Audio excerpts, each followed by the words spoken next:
What if everything you thought you knew about ancient civilizations was only half the story? Picture standing in the shadow of a massive stone structure, its walls carved with symbols no one can fully decipher, its purpose lost to time. This isn't just a scene from a movie, it's the reality of countless ruins scattered across our planet, places where the past whispers riddles that even our most advanced science struggles to solve. Today, we're stepping into the unknown, uncovering 25 unexplained phenomena hidden in ancient ruins, discoveries so baffling they challenge our understanding of history itself. Think about the Great Pyramids of Giza. We've studied them for centuries, yet no one can say for certain how blocks weighing tons were lifted with such precision, or why their alignment matches constellations with uncanny accuracy. Or consider the mysterious Antikythera mechanism, a 2,000-year-old device found in a shipwreck, a clockwork relic so advanced it wouldn't be matched until the Renaissance. These aren't just curiosities, they're evidence that ancient cultures may have possessed knowledge far beyond what we've credited them with. From underground cities carved with impossible precision to artifacts that seem to defy the timeline of human invention, each of these enigmas tells a story we're only beginning to piece together. Were these marvels the work of forgotten genius, or could they hint at something even more extraordinary? As we journey through these 25 mysteries, you'll encounter stones that fit together without mortar, ancient blueprints for technology we can't replicate, and even strange anomalies that suggest our ancestors might have witnessed things science still can't explain. This isn't just a list, it's a doorway into the past, one that might change how you see human history forever. So, are you ready to question what you've been taught? Let's begin. Imagine a corroded lump of bronze and wood pulled from the depths of the Aegean Sea over a century ago, something that looked like little more than junk at first glance. But when researchers carefully cleaned it, they uncovered a complex system of interlocking gears, dials, and inscriptions. This was the Antikythera mechanism, a 2,000-year-old device so sophisticated it rewrote our understanding of ancient technology. The craftsmanship alone is staggering: 37 precise bronze gears working in harmony, housed in a wooden case no larger than a shoebox. Yet what truly baffles scientists is what it could do. This wasn't just a calendar or simple tool. It predicted solar eclipses, tracked the cycles of the Olympic Games, and even modeled the irregular motions of the moon with an accuracy that wouldn't be matched for another 1,000 years. The mechanism's dials moved like clockwork, displaying celestial events with eerie precision. How could ancient Greeks, without the benefit of telescopes or advanced mathematics, create something so ahead of its time? Theories about its origins range from the plausible to the extraordinary. Some scholars believe it came from the workshop of Archimedes himself, as historical texts mention the legendary inventor building similar devices. Others argue it might be tied to the island of Rhodes, a hub of ancient astronomy and engineering. But here's the real mystery: why is this the only device of its kind ever found? If the Greeks had the knowledge to build such intricate machines, where are the others? Were they lost to time, or was this artifact part of a forgotten tradition of advanced technology? Even today, researchers are still piecing together its secrets. High-tech imaging has revealed hidden inscriptions, a kind of user manual etched into the bronze, confirming it could simulate planetary movements. Yet each discovery raises new questions. Did this device inspire later inventions, or was its brilliance an isolated fluke? The Antikythera mechanism doesn't just challenge our assumptions about ancient innovation, it forces us to wonder what other marvels might still lie buried, waiting to rewrite history. Now let's turn to a book so baffling, it's been called the most mysterious manuscript in the world, the Voynich Manuscript. Discovered in 1912 by a Polish book dealer named Wilfred Voynich, this 240-page tome is written entirely in an unknown alphabet, accompanied by strange illustrations of plants that don't exist, celestial charts with unfamiliar constellations, and naked women bathing in bizarre green liquid. Carbon dating places its creation between 1400 and 1438, but despite centuries of study by linguists, cryptographers, and even wartime codebreakers, no one has ever deciphered its text. The manuscript's pages are filled with looping, cursive symbols that follow grammatical patterns, suggesting it's not a random hoax but a real language, just one we don't understand. Some theories propose it's an encoded medieval alchemy text, hiding secrets of the philosopher's stone or herbal remedies lost to time. Others argue it might be a constructed language, an elaborate mental exercise by a Renaissance scholar. Then there's the more provocative idea that it's a relic of a forgotten culture or even an extraterrestrial communication, though mainstream scholars dismiss these claims. What makes the Voynich manuscript uniquely frustrating is how even modern technology fails to crack it. Artificial intelligence algorithms trained on hundreds of languages have analyzed its patterns only to hit dead ends. Statistical analysis shows its word structures resemble real languages, yet no known cipher or translation method fits. Even the images defy explanation. Botanists can't identify the plants, and the astronomical diagrams don't match any known star charts of the era. Could it be an incredibly elaborate medieval prank? Some researchers point to quirky details like repetitive word sequences that might suggest nonsense text, but this doesn't explain the meticulous, expensive craftsmanship. Vellum pages and intricate paintings would have required immense effort for a joke. Alternatively, might it be a glimpse into lost knowledge, an esoteric tradition erased by time? The truth remains locked behind those undeciphered symbols, challenging us to question how much of the past we've truly preserved. Every attempted solution only deepens the enigma, proving some secrets refuse to surrender easily. From the dense jungles of Peru rises one of archaeology's most jaw-dropping enigmas, the Nazca Lines. Etched into the arid desert plains over 2,000 years ago, these colossal geoglyphs stretch for miles, depicting everything from geometric spirals to towering animals like hummingbirds, spiders, and even a humanoid figure nicknamed the astronaut. But here's what stuns researchers. While these designs are massive, some spanning the length of a football field, they're virtually invisible from the ground. You could walk right across them without realizing their intricate forms unfold beneath your feet. Only from the air does their full grandeur reveal itself, leading to the obvious question: how, and more importantly why, did a civilization without flight create art meant to be seen from the sky? The precision of the Nazca Lines defies logic. Ancient artists scraped away the dark surface stones to expose the lighter soil beneath, creating contrast that's lasted millennia. Yet despite wind, erosion, and centuries of exposure, the lines remain razor-sharp as if drawn yesterday. Their straightness is equally baffling. Some run for miles without deviating even slightly, a feat that would challenge modern engineers with laser tools. How did the Nazca people achieve such accuracy without aerial guidance? Archaeologists suspect they used simple stakes and ropes to plot the designs, scaling up smaller models. But even this theory can't fully explain the flawless execution of shapes like the perfectly symmetrical spider, whose legs align with celestial events. Purpose is another puzzle. Mainstream scholars propose the lines had ritual or astronomical significance, perhaps pathways for ceremonial processions or markers for solstices. Some glyphs, like the hummingbird, align with constellations visible during seasonal rains, hinting at a connection to agriculture. Others suggest they were offerings to gods, prayers for water in an unforgiving landscape. But then there are the wilder theories. Since their rediscovery in the 1920s, fringe ideas have flourished, like the notion that the lines were ancient runways for extraterrestrial visitors. Proponents point to the flat, hardened surfaces of some geoglyphs, arguing they resemble modern airstrips. While most scientists dismiss this as pseudoscience, it underscores how little we truly understand about these desert canvases.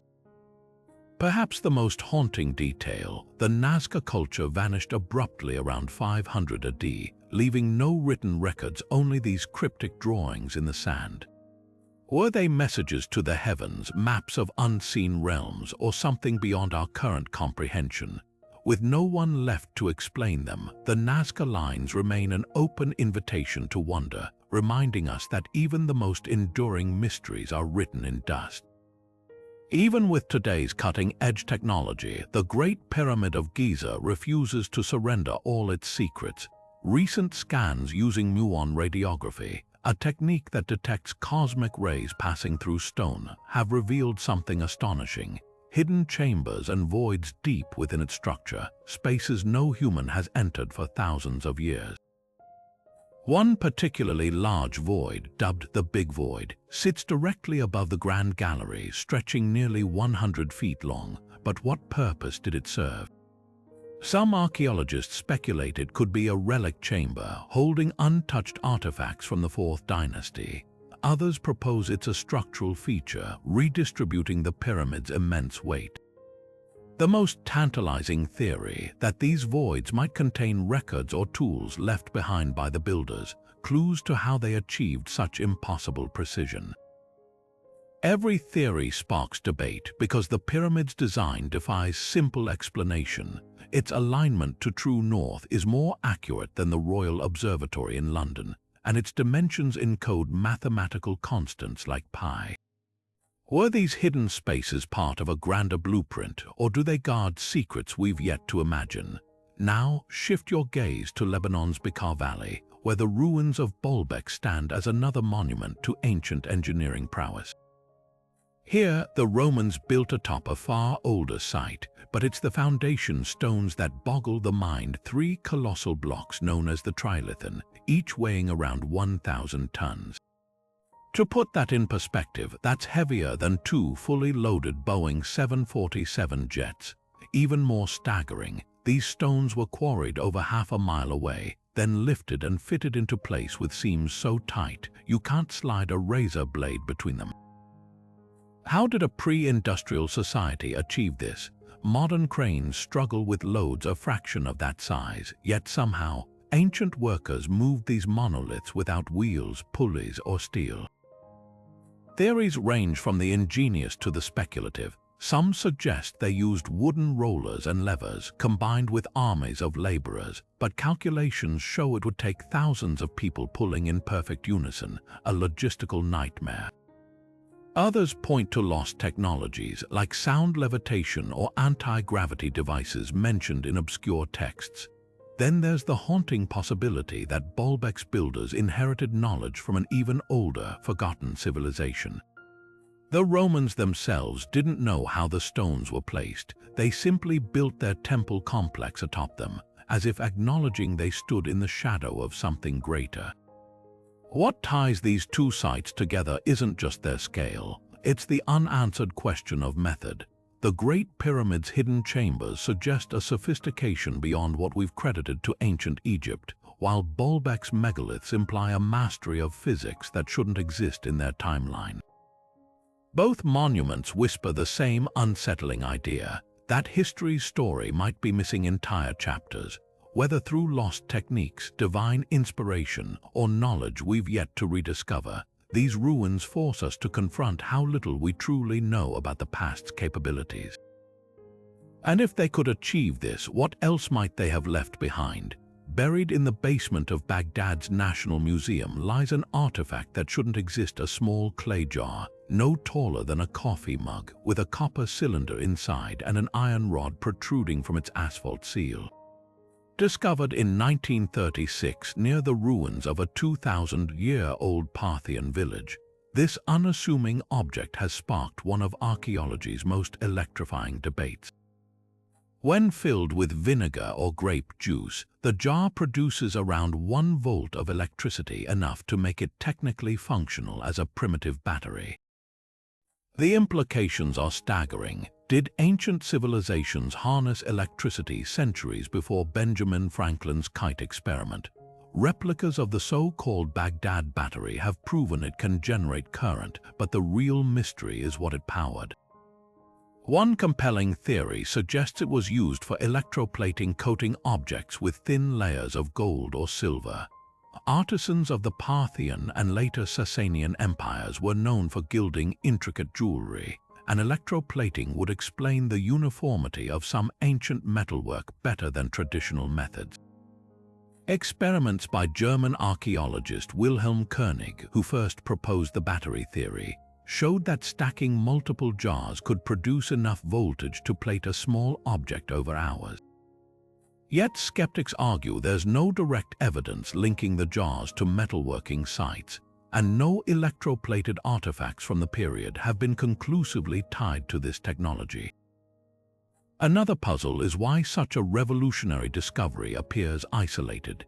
If these were batteries, where are the wires, the connected devices, or even textual references? Some historians counter that organic materials like wood or cloth wires would have decayed, leaving no trace. Others propose the jars had more mundane uses, perhaps storing sacred scrolls, with the iron and copper acting as corrosion-resistant seals. But this doesn't explain the acidic residues found inside some jars, consistent with electrolyte solutions. The most haunting possibility, that the Baghdad Battery represents a technological dead end, a brilliant innovation lost when empires fell. Ancient inventors might have stumbled upon electricity without grasping its full potential, relegating it to niche applications before fading into obscurity. Unlike the Antikythera mechanism, which hints at a broader tradition of precision engineering, these jars stand alone, whispering of knowledge that flickered out before it could illuminate the ancient world. Whether tool, toy, or something transcendent, their true purpose remains just out of reach, a spark in the darkness of history. High in the Andes, the fortress of Sacsayhuamán guards one of the most baffling architectural feats of the ancient world. Its walls, built by the Inca around the 15th century, consist of massive limestone blocks, some weighing over 100 tons, carved into jagged, interlocking shapes that fit together like a three-dimensional puzzle. No mortar holds them in place, yet the joints are so precise, not even a sheet of paper can slide between stones. Even more astonishing, these boulders aren't uniform rectangles.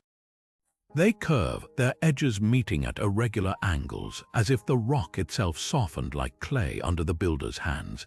How did the Inca achieve such precision without iron tools, wheels, or even a written language to blueprint their designs? The mainstream explanation points to meticulous hammering with harder stones, trial and error fitting, and generations of patient labor. Yet even with these methods, the scale and perfection of Sacsayhuamán defy logic. The largest block, nicknamed the Stone of 12 Angles, has sides that align seamlessly with 11 neighboring stones, each angle cut to match with millimeter precision. Modern engineers struggle to replicate this level of craftsmanship without computer-guided tools. This has led to more radical theories. Indigenous oral traditions speak of a mythical plant juice that could soften stone, allowing workers to mold it like putty before it hardened. Spanish chroniclers recorded legends of the Inca using sun mirrors to focus light and melt rock. Though no archaeological evidence supports this, then there's the controversial idea of sonic levitation. Some researchers point to Andean myths describing sound as a sacred force capable of moving mountains. Could the Inca have harnessed harmonic frequencies to lift or shape these colossal stones?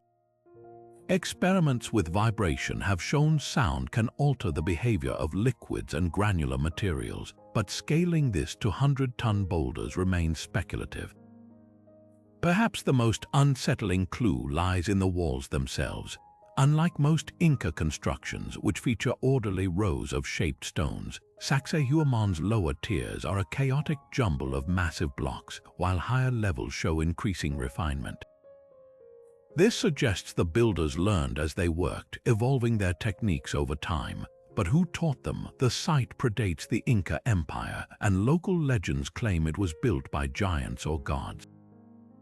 Even the name Sacsayhuamán translates to satisfied falcon, a phrase some scholars interpret as a nod to celestial beings overseeing its construction. Today, these walls stand as both a monument and a riddle. They've survived earthquakes that leveled Spanish colonial buildings, proving their structural genius. Yet they refuse to reveal their secrets. Were they the product of forgotten technology, divine inspiration, or simply human ingenuity pushed to its limits? Every theory leads back to the same humbling truth. Sacsayhuamán stones outsmart us, their silent precision mocking our modern arrogance. Deep in the Zhejiang province of China, hidden beneath unassuming hills, lies an underground labyrinth that defies both chronology and logic, the Longyou Caves. Discovered by accident in 1992 when a local farmer drained a small pond, these hand-carved chambers stretch across 30,000 square meters with ceilings soaring up to 100 feet high. But what makes them truly extraordinary isn't just their size, it's the eerie precision of their construction. Every surface, from floor to ceiling, is covered in uniform chisel marks, a meticulous pattern of parallel grooves that look less like manual labor and more like the work of some ancient giant machine. The scale of labor involved is almost incomprehensible. Estimations suggest over 1 million cubic meters of stone were excavated enough to fill 200 Olympic-sized swimming pools, yet not a single historical document, legend, or even local folklore mentions their creation. How could such a monumental project leave no paper trail? Even more perplexing is the question of light. With no soot marks from torches or oil lamps, how did workers see what they were carving in pitch-black darkness? Some researchers propose reflections from bronze mirrors redirecting sunlight, but experiments show this method fails beyond the cave entrances.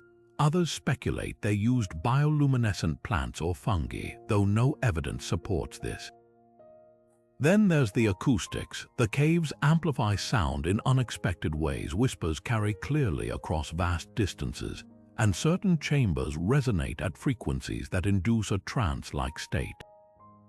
Was this intentional? The symmetrical angles of the walls and ceilings suggest a sophisticated understanding of acoustics, possibly tied to rituals or spiritual practices.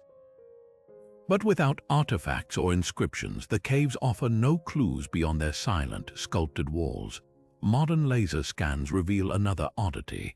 The cave's layouts mirror surface topography with uncanny accuracy.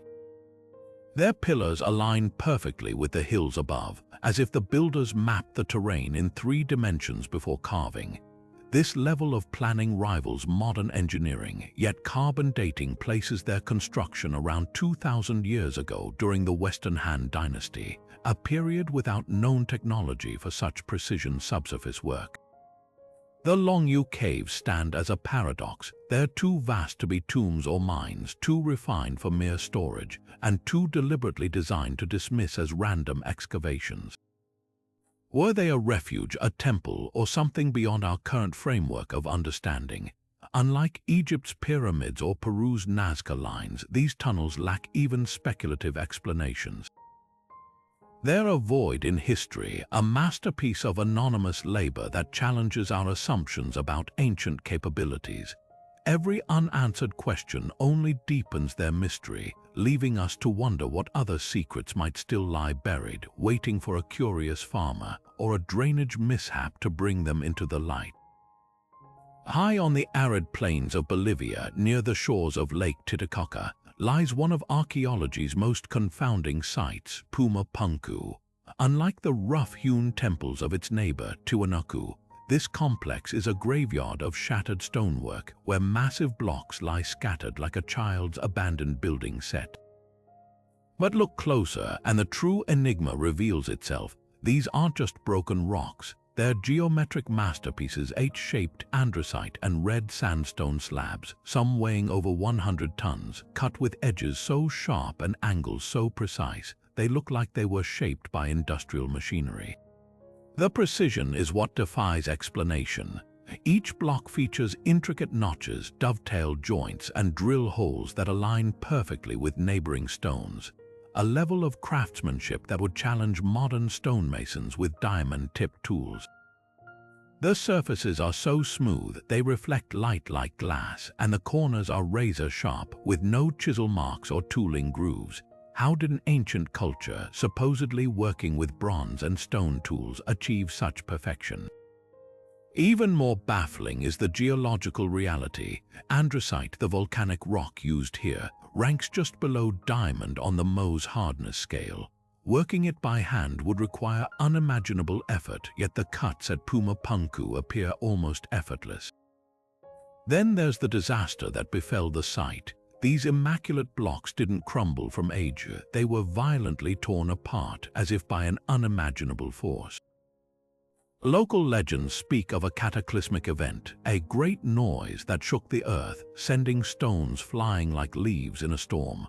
Geologists confirm the region is seismically active, but the damage pattern is peculiar. The blocks aren't just cracked, they're launched with some scattered hundreds of feet from their original positions. Could an earthquake really hulk multi-ton stones like toys, or does the destruction hint at something more explosive? Theories about Puma Punku's builders range from the scholarly to the sensational. Mainstream archaeologists attribute the work to the Tiwanaku culture, which thrived around 500 AD. They propose the use of copper tools combined with abrasives like quartz sand, patiently grinding the stone over generations. But critics point out that even with these methods, achieving such precision would border on miraculous. Then there are the fringe ideas: ancient alien intervention, pre-flood civilizations with lost technology, or even acoustic levitation. While these lack scientific backing, they persist because Puma Punku's engineering seems to mock our understanding of history's timeline. Perhaps the most haunting clue lies in the design itself. The H-shaped blocks interlock in ways that suggest modular construction, like pieces of a larger, adjustable framework. Some researchers speculate they were part of a massive, precision-built machine or energy device, their true function erased when the site was destroyed. Others see them as components of a grand temple, their geometric perfection mirroring celestial patterns. But with no written records and only shattered fragments left behind, Puma Punku offers no answers, only a haunting challenge to our assumptions. Standing among those scattered stones, one thing becomes clear: whoever built Puma Punku didn't just work with stone. They mastered it, bending geology to their will in ways we still can't replicate. Whether by skill, lost knowledge, or something beyond our reckoning, their legacy endures, a puzzle in rock waiting for the day we're finally clever enough to solve it.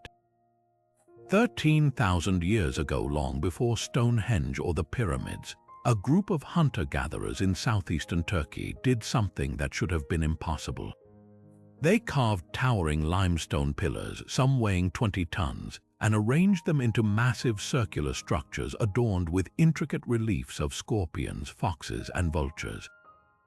This is Göbekli Tepe, a site so ancient it predates agriculture itself, forcing archaeologists to rewrite the story of human civilization. Conventional wisdom held that complex societies emerged only after farming allowed people to settle in one place. But Göbekli Tepe turns that timeline upside down. Its builders had no plows, no domesticated animals, yet they quarried, transported, and erected these monoliths with jaw-dropping precision. The pillars aren't just stacked, they slot into sockets carved into bedrock with T-shaped tops that may represent stylized human figures. Even more astonishing, the site wasn't a village or dwelling. It appears to have been purely ceremonial, a spiritual hub for nomadic groups who returned here over generations, adding new rings of pillars every few centuries before deliberately burying the entire complex. Why? That's the real mystery. Some researchers believe the animal carvings tell a story of cosmic events, perhaps a comet impact recorded in symbols. Others see it as the world's first temple, a place where hunter-gatherers united for rituals that bound their scattered bands together. Whatever its purpose, Göbekli Tepe proves our ancestors were capable of staggering architectural feats long before we thought possible, blurring the line between prehistory and civilization. Now plunge into the waters off Japan's Yonaguni Island, where another enigma lurks beneath the waves. Here, a series of massive terraced formations rise from the ocean floor, their flat surfaces and sharp angles looking unmistakably man-made. The Yonaguni Monument, as it's known, features what appear to be steps, plazas, and even a towering structure nicknamed the Turtle, all carved from solid rock. But here's the catch: if human hands shaped this, it would have had to happen when this area was above sea level over 10,000 years ago during the last ice age. That's a time frame that predates known Japanese culture by millennia. Geologists are divided. Some argue the formations are natural, the result of tectonic activity and erosion sculpting the sandstone into fortuitously geometric shapes. They point to parallel fractures in the rock that could create stepped patterns without human intervention. Others, like marine archaeologist Masaki Kimura, insist the symmetry is too perfect, noting right angles, tool marks, and even what looks like a carved human face. The debate rages because the implications are staggering. If Yonaguni is artificial, it suggests an advanced coastal civilization vanished beneath rising seas, a real-life Atlantis lost to time. But even if it's natural, the site holds eerie allure. Divers report an uncanny sense of intentional design when swimming through its corridors, as if the ocean itself conspired to mimic human architecture. Whether carved by nature or by hands we've yet to identify, Yonaguni stands as a haunting reminder of how much history might be submerged, waiting for the tides of discovery to reveal it. Together with Göbekli Tepe, these sites whisper the same unsettling truth: the past is far stranger and far more complex than our textbooks ever imagined. Carved into the walls of a dark chamber deep within Egypt's Temple of Hathor at Dendera, a series of enigmatic reliefs have sparked debates that bridge the gap between ancient mythology and modern technology. These intricate carvings depict what appear to be oversized, pear-shaped objects with writhing snakes inside, suspended on cables and supported by figures in poses that suggest reverence or maintenance. To some, these resemble nothing less than ancient light bulbs, complete with filament-like serpents and insulated bases, hinting at knowledge of electricity millennia before its supposed discovery. The so-called Dendera light bulbs center around two key elements: the snake, often interpreted as a filament, and the jed pillar, a symbol of stability in Egyptian iconography that some argue could represent an insulator. Proponents of the ancient electricity theory, like engineer Erich von Däniken, point to the absence of soot marks in certain temple areas, suggesting an alternative lighting method. They propose that the Egyptians might have harnessed primitive electrical technology, perhaps using batteries like the Baghdad artifact to power these devices. Experiments with reconstructed models show that with the right electrolyte, a bulb-like object could produce a faint glow, lending speculative weight to the idea. But mainstream Egyptologists offer a starkly different interpretation. The bulbs, they argue, are symbolic representations of the cosmic serpent emerging from a lotus flower, a motif tied to creation myths. The jed pillar, far from being an insulator, symbolizes the backbone of Osiris and the enduring power of the gods. The chamber where these carvings appear is part of the temple's crypt, a space reserved for storing sacred objects and enacting rituals tied to resurrection and rebirth. The cables might simply be stylized lotus stems, and the filaments could depict the cyclical renewal of life, a theme central to Egyptian theology. Skeptics also highlight practical hurdles. If these were functional lamps, where are the remnants of the technology? No wires, power sources, or related devices have ever been found in the archaeological record. And while the temple's priests were undoubtedly advanced in astronomy and medicine, attributing electrical knowledge to them stretches the evidence thin. Still, the precision of the carvings keeps the debate alive.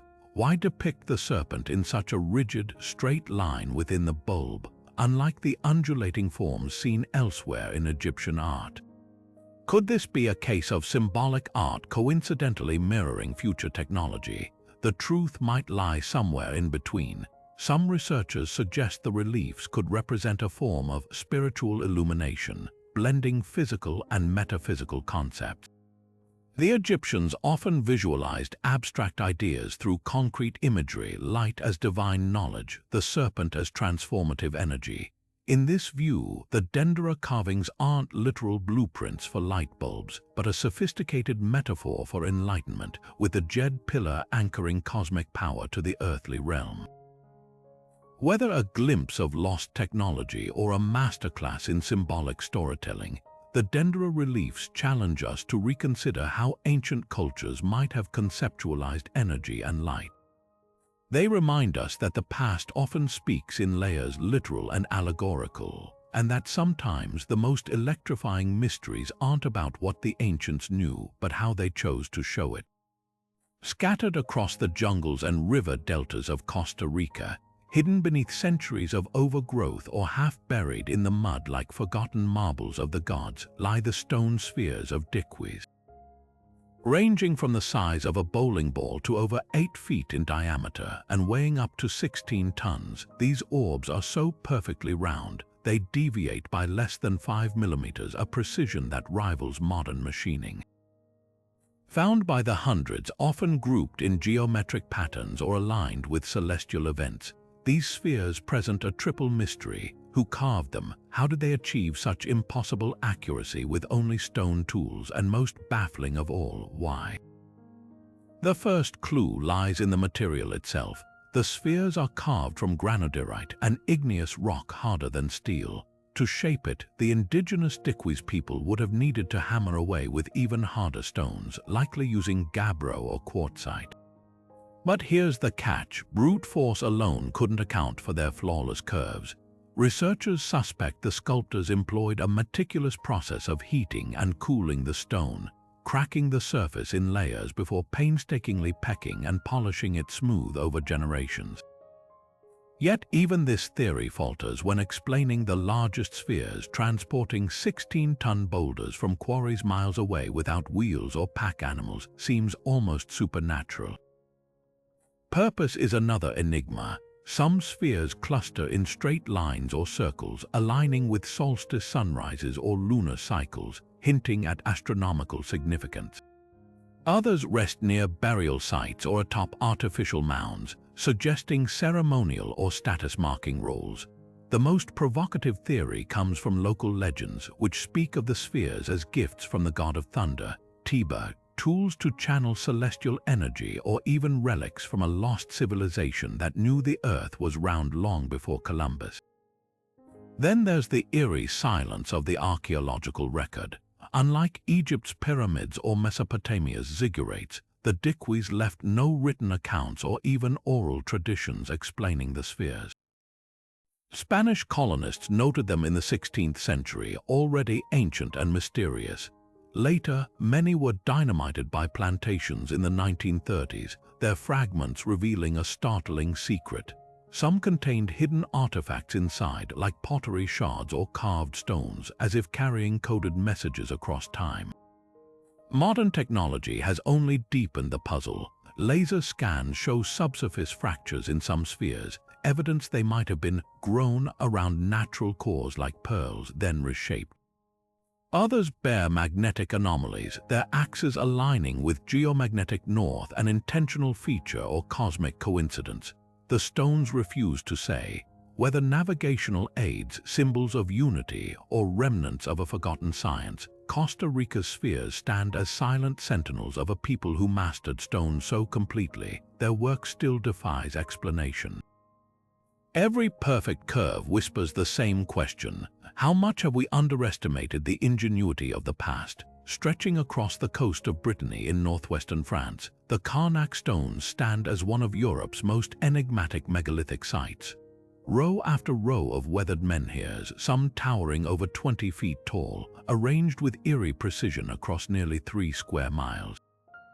Numbering close to 3,000, these stones form an intricate network of alignments, clusters, and geometric patterns that have baffled researchers for centuries. Unlike England's Stonehenge or Malta's temples, Karnak stones aren't arranged in obvious circles or chambers. Instead, they stretch in parallel lines, fanning outward like the ribs of a giant petrified skeleton. What's even more puzzling, their placement isn't random. Certain rows align with the sunrise during solstices and equinoxes, while others point toward lunar standstills, moments when the moon pauses at its northernmost or southernmost point in the sky. The sheer scale of the site raises immediate questions. Who orchestrated this monumental project, and why? Local legends offer a dramatic explanation. The stones are a Roman legion turned to rock by the wizard Merlin, a myth that, while colorful, does little to explain their astronomical precision. Modern archaeologists propose more grounded theories. Some suggest the alignments functioned as a colossal lunar calendar, tracking celestial cycles critical for agriculture or ritual.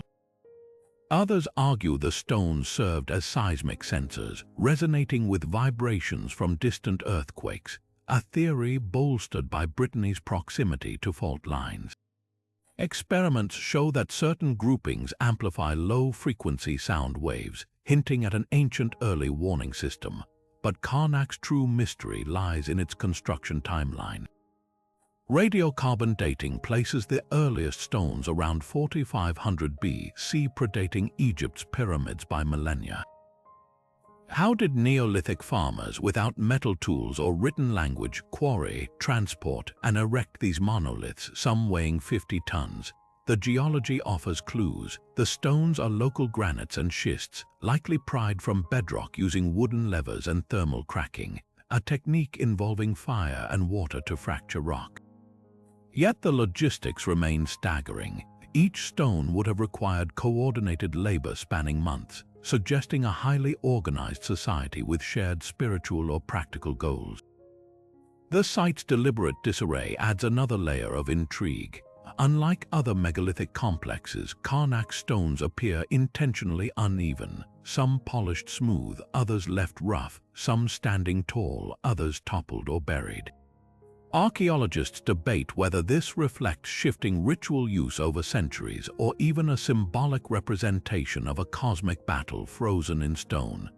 Curiously, similar alignments exist as far as Ireland and Portugal, hinting at a pan-European megalithic culture with shared knowledge of astronomy and engineering.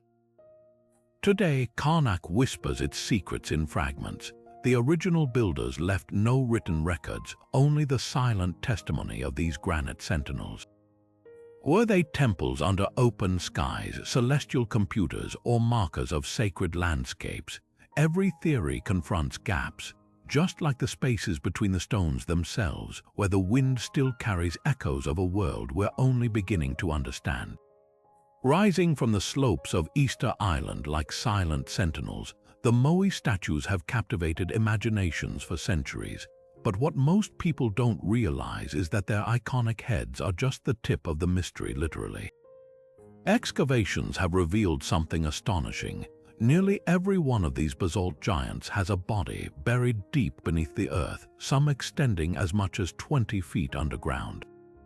Their hidden torsos are adorned with intricate petroglyphs, spirals, fishhooks, and crescent shapes that may represent celestial symbols or ancestral tattoos. These aren't just statues, they're full-bodied monuments standing guard over a civilization that left behind more questions than answers. The real puzzle, though, isn't just what lies beneath. It's how the Rapa Nui people moved these colossi across miles of rugged terrain. The largest Moai, nicknamed El Gigant, stands unfinished in a quarry measuring a staggering 70 feet tall and weighing roughly 150 tons. That's heavier than a blue whale, yet somehow over 300 completed statues were transported to ceremonial platforms called ahu, some as far as 11 miles from where they were carved. Without wheels, draft animals, or even dense timber for rollers, this feat seems impossible. One popular theory suggests the Moai walked. Experiments by archaeologists Terry Hunt and Carl Lipo demonstrated that teams rocking a replica statue side to side, using ropes, could create a forward shuffling motion, essentially making the statue appear to walk. Oral traditions even speak of the moai moving with mana or spiritual power, guided by chiefs or priests, but skeptics argue this method would have been too risky for multi-ton statues, especially given Easter Island's uneven volcanic landscape. A single slip could have shattered centuries of work. Another idea involves wooden sledges or log rollers, but here's the catch: Easter Island's deforestation is legendary. By the time Europeans arrived in the 18th century, the island was nearly barren, its once lush palm forests gone. Did the Rapa Nui exhaust their resources moving statues, triggering ecological collapse? Or was deforestation caused by other factors, like rats introduced by Polynesian settlers? The debate fuels a darker question: were the moai part of a cultural obsession that doomed their creators? Then there's the enigma of the Punku, the cylindrical red stone hats perched atop some moai. Weighing up to 12 tons, these weren't just placed, they were balanced on statues already erect. Some researchers propose ramps made of earth and stone, while others suggest lever systems. But like the statues themselves, the Punku lack clear explanations, their purpose as mysterious as the faces they crown. Were they symbolic headdresses, markers of status, or even representations of hair tied in topknots? Perhaps the most haunting clue lies in the island's silence. The Rapa Nui left no written records, and their oral histories were fragmented by colonization and slave raids. The moai, with their hollow eyes and buried secrets, stand as mute witnesses to a civilization that mastered the impossible only to vanish beneath the weight of its own ambition. Whether monuments to gods, ancestors, or a warning etched in stone, they challenge us to reconsider not just how they were made, but why humans throughout history feel compelled to reach for the monumental, even when the cost is beyond reckoning. In the arid deserts of China's Xinjiang region, a discovery emerged that sent shockwaves through the world of archaeology: perfectly preserved mummies with striking European features, clad in brightly colored woolen textiles that looked more Celtic than Chinese. These were the Tarim mummies, dating back as far as 4,000 years, their fair hair, long noses, and tartan-like patterns frozen in time by the dry sands. The implications were staggering. Here was evidence of a Bronze Age Caucasian population thriving in the heart of Asia, thousands of miles from their genetic kin. The mummy's attire alone tells a story that defies expectations. One of the most famous, the Beauty of Lulan, wears a finely woven cloak and leather boots, her attire resembling something from ancient Scandinavia rather than the Far East. Even more baffling is the Churchan man, buried with a crimson and black striped tunic that wouldn't look out of place in the Highlands of Scotland. How did these people end up here? Their DNA offers tantalizing clues. Genetic analysis reveals ties to populations from the Black Sea region and even Western Europe, suggesting a migration so vast it rewrites early human movement across Eurasia. But the mystery deepens when we ask why they came. Some scholars propose they were part of an early Indo-European expansion, shepherding livestock along the steppes. Others argue they might have been traders, moving along Proto-Silk Road routes long before Marco Polo. Yet the absence of writing among the Tarim people leaves their motivations shrouded in silence. Their graves, however, speak volumes, filled with wheels, horsetail plumes, and even cheese, pointing to a nomadic culture bridging east and west. Politics has cast a long shadow over the study of these mummies. China's government, wary of fueling separatist sentiments in Xinjiang, has at times restricted research, particularly when it highlights the region's non-Han history. State museums often downplay the mummies' Western origins, labeling them simply as ancient Xinjiang people. Meanwhile, Western scholars grapple with the uncomfortable reality that their theories of isolated ancient civilizations may need radical revision. The Tarim mummies force us to confront a startling truth. The ancient world was far more interconnected than we ever imagined. These weren't lost wanderers but pioneers of a globalized Bronze Age, their lives a testament to human adaptability. Yet their legacy remains contentious court between science and nationalism, between the past's secrets and the present's politics. Every strand of their DNA, every thread of their clothing whispers a question. How many other chapters of history lie buried, waiting to challenge the stories we tell ourselves? In 1980, a group of anonymous individuals commissioned a massive granite monument in rural Georgia, a structure that would come to be known as the Georgia Guidestones. Standing nearly 20 feet tall, these stark gray slabs bore inscriptions in 8 modern languages, along with cryptic messages etched in 4 ancient scripts: Babylonian cuneiform, Classical Greek, Sanskrit, and Egyptian hieroglyphs. At first glance, they seemed like a bizarre anomaly, a modern-day Stonehenge with a message for the future. But unlike the ruins we've explored so far, this wasn't crafted by a lost civilization. Its creators deliberately shrouded themselves in mystery, leaving behind only a pseudonym, R.C. Christian, and a set of instructions they called guidelines for an age of reason. The stone's 10 directives read like a manifesto for a post-apocalyptic world. They advocate for maintaining global populations under 500 million, balancing reproduction with the fitness of the environment, and establishing a living new language to unite humanity. Some saw these as benign ideals, environmental stewardship, and international cooperation. Others detected something darker. The Guidestones became a lightning rod for conspiracy theories, with accusations ranging of Illuminati influence to predictions of population control. The ambiguity only deepened when the monument was suddenly demolished in 2022 under murky circumstances, leaving behind rubble and renewed speculation. What makes the Guidestones uniquely unsettling is their deliberate contrast with ancient mysteries. Where the pyramids or Puma Punku leave us guessing about lost techniques, this was a modern act of anonymity, a conscious choice to hide in plain sight. The creators used contemporary tools, laser-cut granite, precision surveying, yet mimicked the aura of antiquity, as if they wanted their message to endure like the Rosetta Stone. Even the languages chosen, living tongues alongside dead ones, suggested a bridge between past and future. Who were R.C. Christian and their backers? Theories range from eccentric billionaires to secretive fraternal orders. Some point to ties with early 20th century Georgia mystics, while others note similarities to the Georgia-based Rosicrucian movement.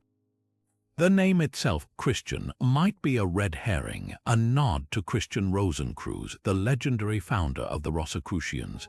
But without concrete evidence, the truth remains as elusive as the builders of Sacsayhuamán or Göbekli Tepe.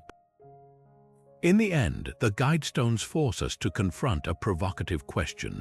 Are modern enigmas more unsettling than ancient ones? When we don't know who carved the moai or why, we chalk it up to the fog of time.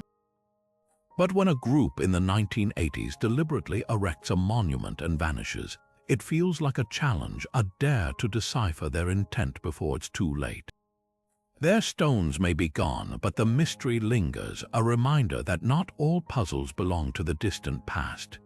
Hidden deep within Sweden's National Library lies a book so enormous, it's said 2 people are needed just to lift it, the Codex Gigas, better known as the Devil's Bible. This medieval behemoth, standing 3 feet tall and weighing a staggering 165 pounds, isn't just notable for its size. Its pages are steeped in a chilling legend that it was penned in a single night by a desperate monk with the devil himself whispering over his shoulder. The story goes like this: a Benedictine monk, condemned to death for breaking his vows, struck a bargain to save his life. He promised to create a work that would glorify his monastery forever, but there was a catch: he had just 1 night to complete it. As midnight approached, the monk realized the task was impossible. In his despair, he prayed not to God but to Lucifer, offering his soul in exchange for deliverance. By dawn, the book was finished, but at a terrible cost. Proof of this unholy pact, according to folklore, stares out from page 290 of the manuscript, a full-color, full-page portrait of Satan himself, grinning from ear to ear amidst a crimson-hued hellscape. Yet the Codex Gigas is far more than a medieval horror story. Its contents are a staggering mix of sacred and secular knowledge, the complete Latin Vulgate Bible, historical chronicles, medical treatises, even an encyclopedia of herbal remedies. The text is eerily uniform, as if written in a single, unbroken trance. Paleographers have confirmed the handwriting belongs to one scribe, their script never wavering in size or style across all 640 pages. This consistency is unprecedented for the era. Normally, such a project would take decades, not days. How one person could produce this volume alone without the telltale signs of aging or fatigue in the ink defies explanation. Then there's the mystery of the missing pages. 8 folios were deliberately cut from the manuscript, their contents lost to time. Infrared scans reveal these pages once held the rule of Saint Benedict, the very vows the monk allegedly broke. Was this an act of rebellion, or did someone later attempt to purge the book's darkest secrets? Even stranger, the devil's portrait faces a depiction of the heavenly city, an intentional juxtaposition that some scholars interpret as a warning about the duality of human nature. Science offers no easy answers. Carbon dating places the book's creation around the early 13th century. An analysis of the inks and pigments shows nothing supernatural, just the materials typical of medieval scriptoria. But the psychological weight of the artifact remains. For centuries, the Codex Gigas was considered cursed. Libraries that housed it burned to the ground. Owners met untimely ends. Even today, visitors report an unsettling presence when viewing the devil's likeness, as if the page radiates something beyond mere pigment and vellum. Whether a masterpiece of devotion or a pact made in shadow, the Devil's Bible forces us to confront the power of belief. Its pages hold both divine scripture and diabolical imagery, a paradox etched in ink. Perhaps the real horror isn't that the devil helped write it, but that humans are capable of crafting such contradictions in the first place. Every perfect letter, every missing page whispers the same question: what would you sacrifice to create something immortal? In the remote mountains of China's Bayanhar region, a discovery emerged in 1938 that would ignite one of archaeology's most heated debates: the Dropa stones. According to the controversial account, a team led by archaeologist Kai Pute stumbled upon a series of caves, their walls lined with ancient graves. But it wasn't the skeletons that shocked researchers, it was the discs. Hundreds of flat, circular stones, each roughly 12 inches wide, with a perfect hole in the center, resembling primitive phonograph records. Stranger still, their surfaces were carved with spiraling grooves so tiny they appeared to be microscopic hieroglyphs. When researchers allegedly deciphered them, the message was staggering. The stones told of a spacecraft crashing in the mountains 12,000 years ago, its survivors the Dropa people stranded on Earth. The story gets wilder. Skeletons found in the caves were said to have unusually large skulls and slender frames, fueling speculation they were the remains of these otherworldly visitors.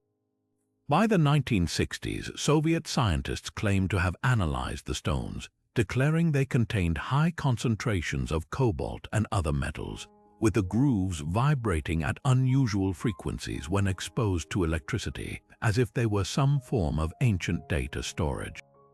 If true, these discs would rewrite human history, proving contact with extraterrestrials long before recorded civilization. But here's where the skepticism kicks in. No credible photographs of the original stones exist. Kai Pute's expedition records are either lost or were never formally published, the Soviet analysis. No peer-reviewed study backs it up. Mainstream archaeologists dismiss the Dropa stones as an elaborate hoax, possibly conflated with real Neolithic by disc ceremonial jade artifacts found in China that bear no inscriptions. Even the name Dropa raises red flags. It matches a Tibetan ethnic group, but their oral traditions mention nothing about crashed spacecraft. The most damning blow came in the 1970s when journalist Hartwig Horsdorf popularized the story in Western media. Investigations revealed inconsistencies. Some versions claimed the stones were discovered in the 1960s, not the 30s. Others described the hieroglyphs as resembling ancient Chinese, then suddenly shifting to an untranslatable alien script. The shifting details reek of myth-making, layered over time like a game of archaeological telephone. Yet whispers persist. A handful of researchers argue that even if parts of the story were exaggerated, the core discovery might hold truth. Could the stones have been misidentified artifacts from an unknown culture? Could the alien skeletons simply be evidence of an isolated tribe with genetic anomalies?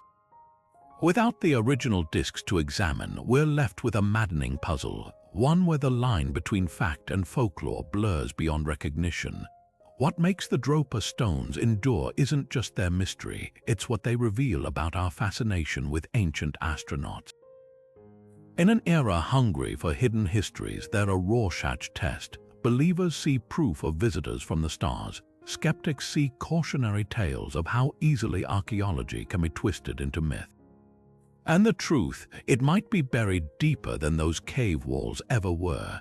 Scattered across the rolling hills of northern Laos, thousands of massive stone jars lie half buried in the earth like forgotten relics of a giant's banquet. This is the Plain of Jars, a landscape dotted with these enigmatic vessels, some standing tall as a person, others toppled and cracked with age, their heaviest weighing several tons. Carved from sandstone, granite, or limestone, each jar bears the marks of meticulous craftsmanship, their interiors hollowed out with purpose. But what that purpose was, and who spent generations shaping these monumental containers, remains one of Southeast Asia's most haunting archaeological puzzles. The leading theory points to funerary rites. Excavations have revealed human remains, burial artifacts, and ceramic fragments inside and around the jars, suggesting they might have served as tombs or vessels for secondary burials, where bones were stored after decomposition. Some researchers propose the jars held cremated ashes, while others think they collected monsoon rainwater for ceremonial cleansing of the dead. Local legends lend eerie weight to these ideas, speaking of an ancient king who commissioned the jars to brew rice wine for a victorious army of giants. Yet the truth is likely more solemn. The jars cluster in groups, often near trade routes or mountain passes, hinting at a widespread cultural tradition honoring travelers or warriors who died far from home. But exploring these sites comes with a grim modern danger. During the Vietnam War, the United States dropped millions of cluster bombs over Laos, turning the Plain of Jars into one of the most heavily bombed regions in history. Unexploded ordnance still litter the landscape, making large areas inaccessible to archaeologists and lethal to curious visitors. Demining efforts continue to this day, a tragic reminder of how recent conflicts have obscured ancient secrets. This deadly legacy means many jars remain unstudied, their contents and clues locked away beneath the threat of unexploded bombs. Who built them? The mystery deepens when we look at the timeline. Radiocarbon dating places the jar's creation between 500 BC and 500 AD, a period when Laos Iron Age cultures left little written record. Some scholars link them to the Mon Khmer people, while others see connections to the ancient Harappan civilization of India based on similar burial practices. Then there's the logistical challenge. How were these multi-ton jars transported from quarries miles away without wheels or pack animals? The answer might lie in bamboo sledges and rivers since lifted during monsoon floods, but even that theory strains against the sheer scale of the work. Most haunting of all is the abrupt end to the jar culture. By 600 AD, the carving stopped, leaving no descendants to explain their purpose. Were the makers absorbed by rising kingdoms like the Khmer Empire, or did they vanish in some forgotten upheaval? With no inscriptions or oral traditions to guide us, the jars stand mute, their open mouths whispering questions we're still struggling to answer.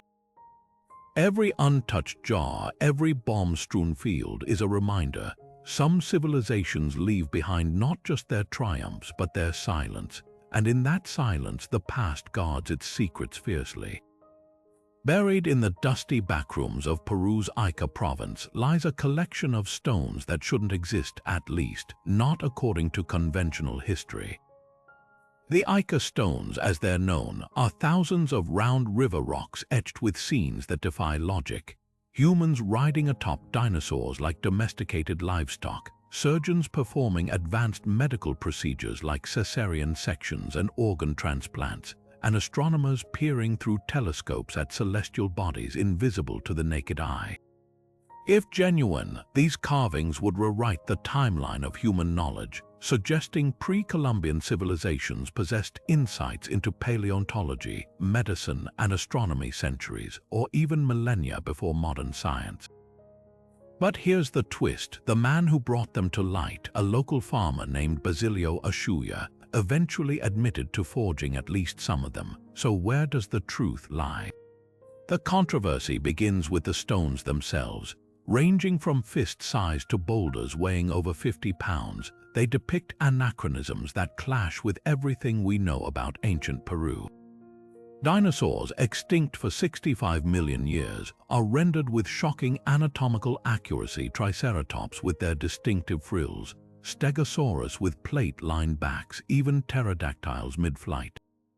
Some show humans hunting these creatures with spears, while others illustrate what appears to be heart surgery, with detailed depictions of veins and arteries. The sheer diversity of subjects implies a breadth of knowledge no known Andean culture possessed. Advocates for their authenticity, like the late Dr.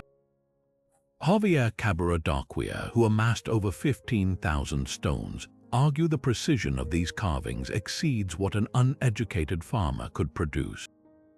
They point to weathering patterns on the engravings, suggesting centuries of natural erosion, and note that similar stones were documented by Spanish conquistadors as early as the 16th century. But skepticism runs deep. In the 1970s, Ashuya confessed to creating many of the stones using modern tools, aging them with cow dung and boot polish to mimic antiquity. He claimed to have copied designs from comic books, textbooks, and magazines, a damning admission that cast doubt on the entire collection. Yet even this revelation is murky. Ashuya later recanted parts of his confession, and some researchers argue only a subset of the stones were fakes, created under pressure from authorities cracking down on artifact trafficking. The stone's mineral patina, a chemical film that forms over centuries, has been analyzed with conflicting results. Some tests suggest ancient origins, while others indicate modern tampering. The debate hinges on a haunting question. If some stones are genuine, how did their makers know what dinosaurs looked like long before the first fossil reconstructions? Or master surgical techniques impossible without anesthesia or germ theory? One radical theory proposes the carvers belonged to a lost civilization with advanced knowledge, perhaps survivors of a cataclysm like Atlantis.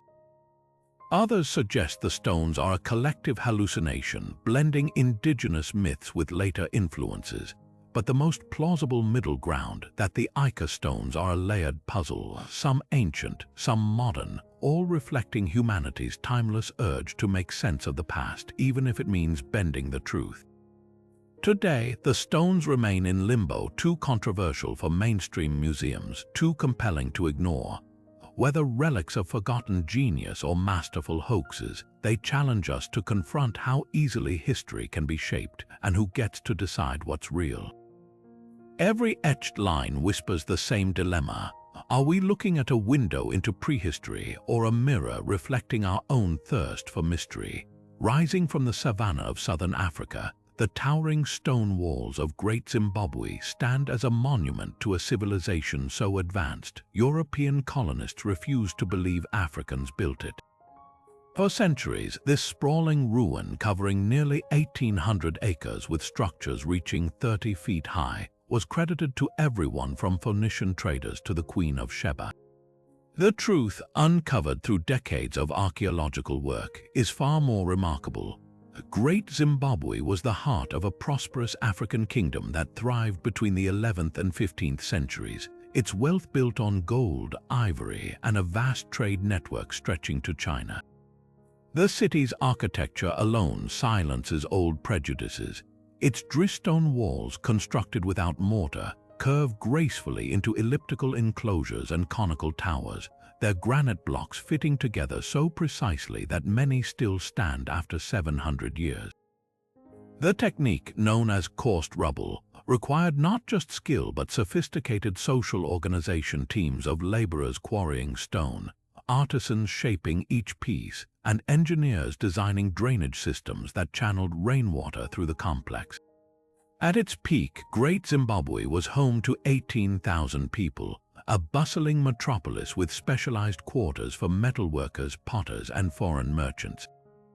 But the real proof of its African origins lies in the artifacts.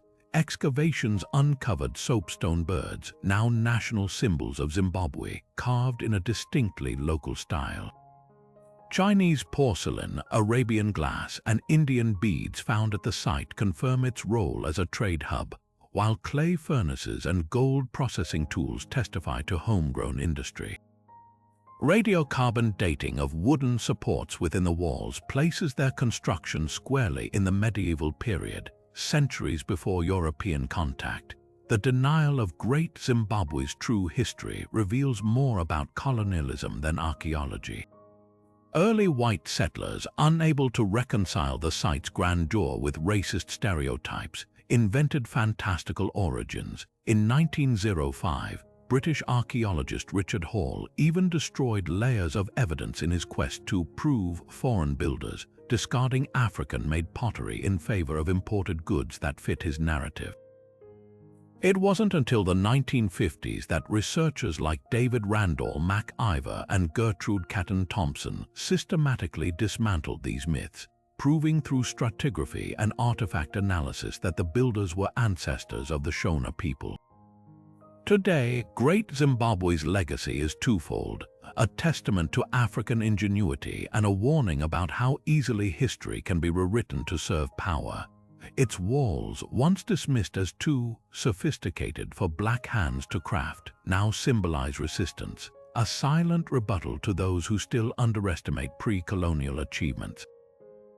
As the wind whispers through the empty passages where kings and merchants once walked, the stones seem to ask, how many other truths about the past remain buried beneath the weight of prejudice? While the Nazca Lines steal the spotlight as Peru's most famous desert drawings, neighboring Bolivia hides a far larger and far more mysterious network of ancient pathways. Crisscrossing the high plains around the extinct Sacsayhuamán volcano, thousands of perfectly straight lines stretch across nearly 9,000 square miles, forming a geometric web so vast it's only visible from the air.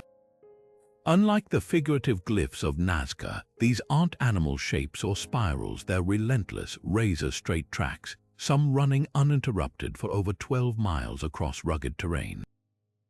Etched into the earth by removing dark surface stones to expose lighter soil beneath, they've endured for centuries, defying wind, erosion, and the passage of time. What's truly staggering is the scale of labor involved. Archaeologists estimate the Sacsayhuamán lines required the removal of over 15 million tons of rock, a feat that would have taken generations of coordinated effort. But here's the puzzle: unlike roads, these paths don't connect settlements or resources. They don't curve to avoid obstacles or branch into logical networks. Instead, they radiate outward like spokes from sacred peaks, intersecting at angles that suggest celestial or ritual significance. Some researchers propose they were pilgrimage routes, guiding worshippers to mountain shrines where deities were believed to dwell. Others see them as giant astronomical markers, aligning with solstice sunrises or the paths of revered stars. The local Aymara people still perform rituals in the region today, hinting at a spiritual continuity stretching back to the line's creators. Then there's the mystery of their preservation. How have these fragile scrapings in the earth survived for over 3,000 years? The answer lies in the brutal environment of the Altiplano. At 13,000 feet above sea level, the arid climate and sparse vegetation minimize erosion. The stones removed to create the lines weren't just tossed aside, they were piled into neat berms along the edges, acting as windbreaks that prevented drifting sediment from obscuring the path. This wasn't haphazard trailblazing, it was a deliberate, almost surgical alteration of the landscape designed to endure. Yet the most haunting question remains, why go to such lengths? Unlike Nazca's showy glyphs, the Sacsayhuamán lines are austere, even utilitarian. Their power lies in their repetition, the relentless, unchanging straightness of each line, as if the builders were obsessed with precision for its own sake. Some scholars suggest they were physical manifestations of spiritual concepts, like the Aymara belief in Chacana, the Andean cross symbolizing the union of earth and sky. Others theorize they acted as ritual pathways for the living and the dead, guiding souls toward sacred peaks believed to bridge the human and divine realms. The Sacsayhuamán lines refuse to fit neatly into any single explanation. They're at once a triumph of ancient engineering and a riddle wrapped in stone. While the Nazca Lines shout their mystery to the skies, Bolivia's hidden web whispers its secrets, waiting for someone to trace its paths, not just across the earth, but into the minds of those who carved them. Every straight, unwavering line challenges us to reconsider what ancient cultures valued, and how far they'd go to etch their beliefs into the land itself. Buried in the banks of Colombia's Magdalena River, a cluster of tiny gold figurines from the Tolima culture holds a secret that's fueled decades of debate. Dating back over 1,000 years, these intricate artifacts, most no larger than a thumb, feature sleek, delta-winged shapes, vertical tail fins, and what appear to be cockpits. To the modern eye, they look uncannily like fighter jets, but how could a pre-Columbian civilization, one that left behind no written records, have conceived of aircraft centuries before the Wright brothers? Aerospace engineers who have examined the figurines note startling details. The wings are angled backward, a design feature known as sweep in modern aviation, which reduces drag at high speeds. The fuselage is tapered for aerodynamics, and the tail fins are positioned exactly where they'd need to be for stability in flight. Some models even have what resemble landing gear. When scaled up and tested in wind tunnels, replica Tolima figurines exhibit lift-to-drag ratios comparable to early 20th century aircraft. Dutch aerodynamics expert Dr.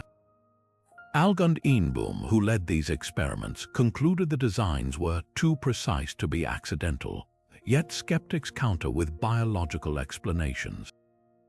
Many Tolima artifacts depict animals, and some researchers argue the jets are stylized fish or insects. The hummingbird, a sacred symbol in Andean cultures, shares similar streamlined features. Entomologist Dr. Maria Fernanda Cardoso points to the hawk moth, a fast-flying insect native to Colombia, as a possible inspiration. Its wings and body could be abstracted into the figurine's shapes. Local fishermen still carve similar forms from togwa nuts, calling them pez volador, flying fish, suggesting a long-standing artistic tradition blending aquatic and aerial motifs. But the mystery deepens when we consider the Tolima's own lore. Oral traditions speak of birdmen who ruled the skies, and their goldwork often merges human and animal traits. Could these figurines represent shamanic visions of flight or even memory of a lost technology? Ancient astronaut theorists like Erich von Däniken famously argued the latter, citing similarities to modern jets as evidence of extraterrestrial contact.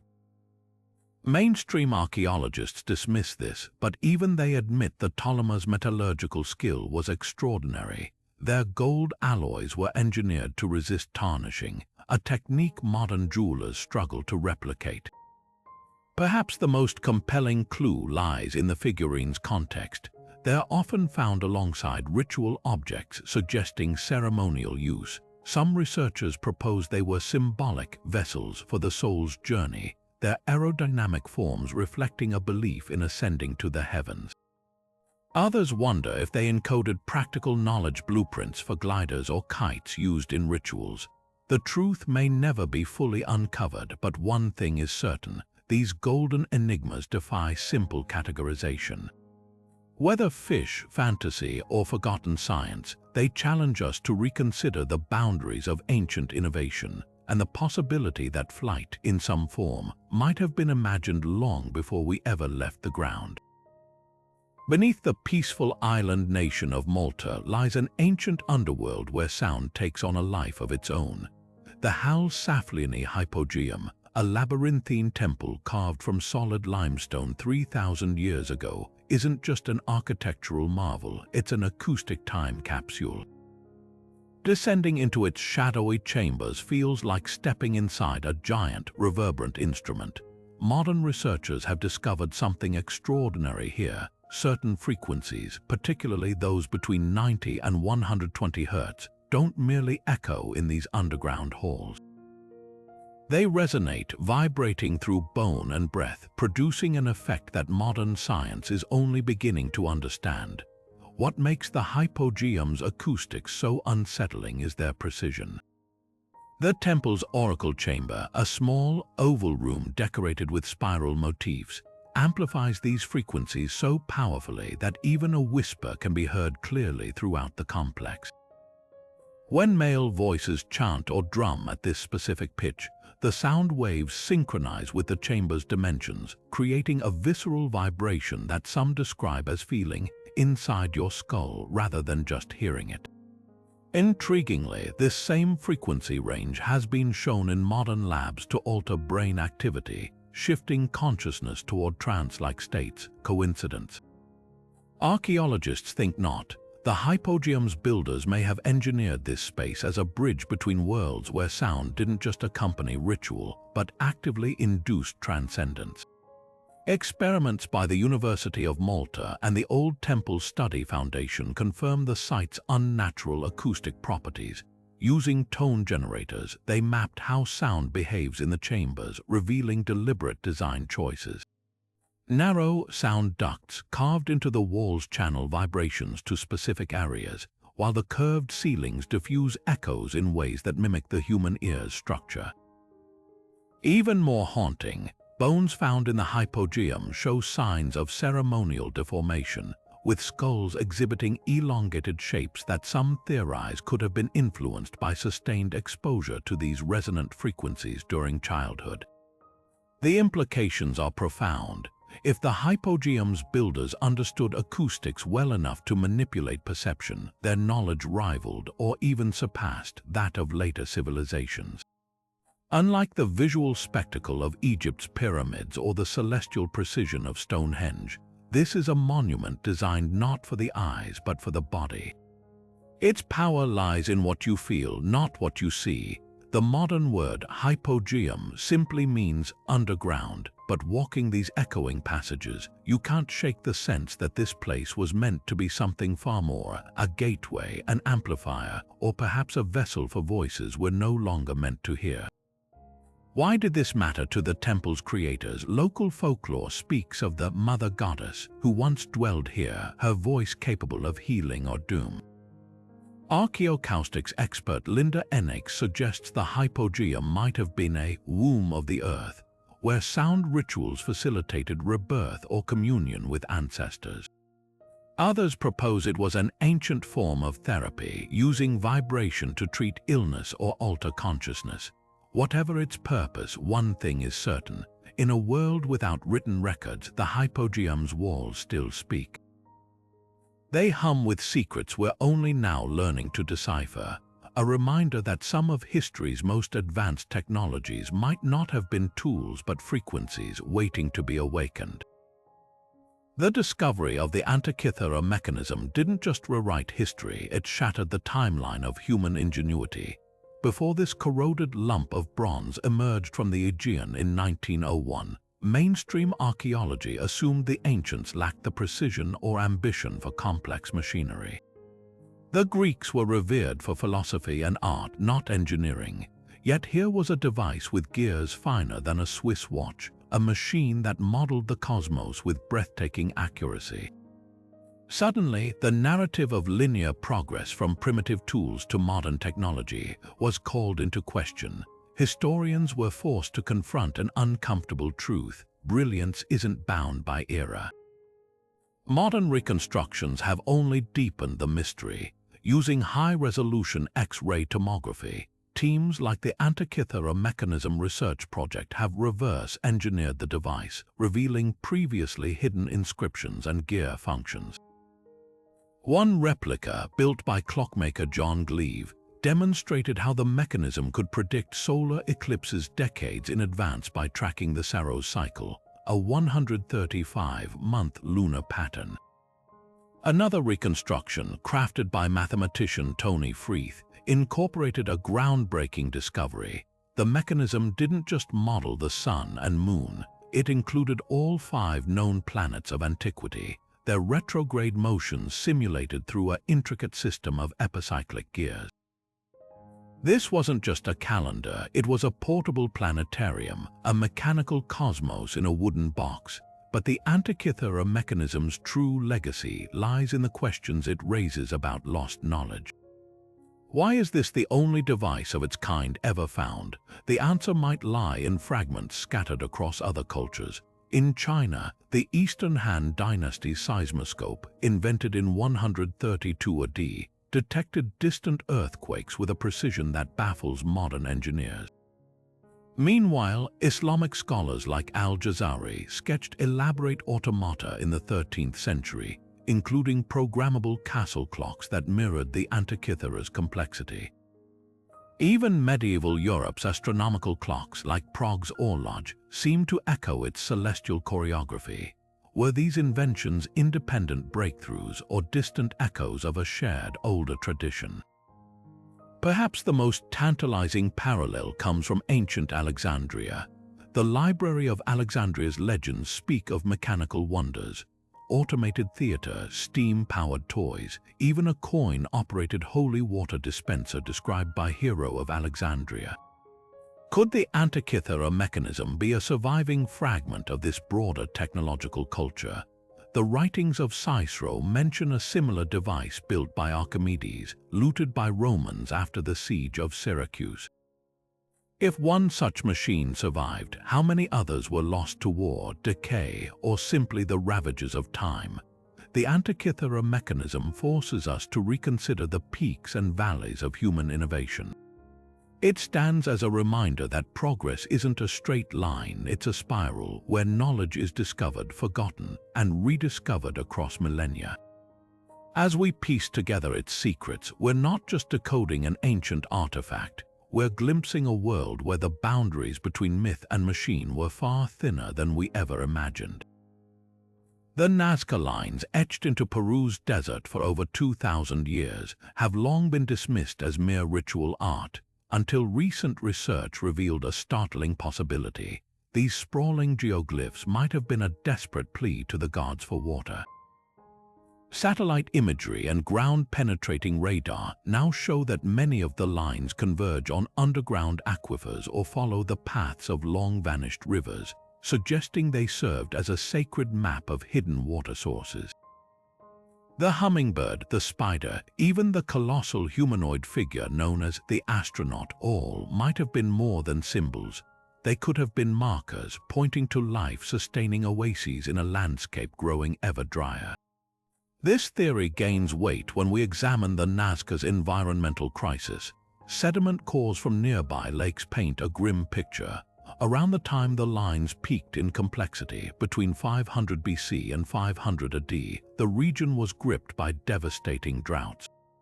The Nazca's ingenious aqueducts, called puquios, could only do so much. In this light, the lines take on new urgency, not just as prayers for rain, but as a cultural survival strategy. Some researchers propose the glyphs were part of walking rituals, where processions along the line's paths honored deities believed to control water. The straight, mile-long lines might have been processional routes, while the animal shapes marked gathering points for ceremonies. The precision of the alignments, once seen as artistic, now reads as pragmatic, a people mapping their fragile lifelines into the earth itself. Yet this revelation comes as the Nazca Lines face a modern threat far more destructive than time. Tourism, while economically vital, has left scars. In 2018, a truck driver plowed across 3 glyphs, leaving tire grooves that will take centuries to fade if they ever do. Worse still, the moisture from thousands of footsteps alters the desert's microclimate, encouraging microbial growth that darkens the iconic pale lines. Conservationists are locked in a delicate balancing act: how to share this wonder with the world without loving it to death. Some advocate for strict no-fly zones to prevent erosion from sightseeing planes, while others push for virtual tours using drone footage. The irony is painful. The Nazca created these lines to combat environmental collapse, only for their legacy to be jeopardized by the very industry that celebrates them. Perhaps there's a lesson here not just about preservation, but about how ancient cultures understood their ecosystems in ways we're only beginning to decode. Those giant desert drawings weren't just art, they were a dialogue with nature etched in dust and desperation, and if we listen closely, they might still have something to teach us. From the eerie precision of the Antikythera mechanism to the cosmic alignments of the Nazca Lines, the ancient world refuses to fit neatly into our textbooks. These aren't just curiosities, they're seismic cracks in the timeline of human achievement. Take Puma Punku's shattered megaliths cut with laser-like precision, or the Longyou Caves, where every groove whispers of an underground ambition we still can't fathom. Even Göbekli Tepe, a temple complex older than agriculture itself, mocks the idea that civilization evolved in tidy stages. Then there's the haunting subtlety of the hypogeum's acoustic sorcery, where sound waves were weaponized for transcendence, and the Dropa stone's tantalizing. What if proof that our ancestors' imagination might have soared as high as their monuments? The Ica stones taunt us with their dinosaur riders and surgical scenes, while Costa Rica's perfect spheres roll through history without leaving a single fingerprint. And let's not forget the moai, their buried bodies a metaphor for how much we've yet to uncover. Each of these enigmas shares a common thread. They defy the arrogance of linear progress. We assume that older means simpler, that history marches forward in a straight line, but the past laughs at such neat categorizations. It whispers of technologies lost to time, of knowledge that flickered out before it could illuminate future generations. Maybe the Baghdad Battery really did spark in some forgotten laboratory. Perhaps the Dendera reliefs were more than metaphor. The deeper we dig, the clearer it becomes our ancestors weren't primitive. They were pioneers navigating realms of science and spirit we're only now rediscovering. So here's the real question: if we've misunderstood so much, what else waits beneath our feet or hidden in plain sight? History isn't a solved puzzle, it's a living maze, and every corner holds a new surprise. Now it's your turn. Which of these mysteries grips your imagination? The celestial clockwork of the Antikythera, the silent scream of Puma Punku's scattered stones. Drop your thoughts in the comments, and if you're hungry for more riddles of the ancients, hit subscribe. The past isn't done talking. Are you listening?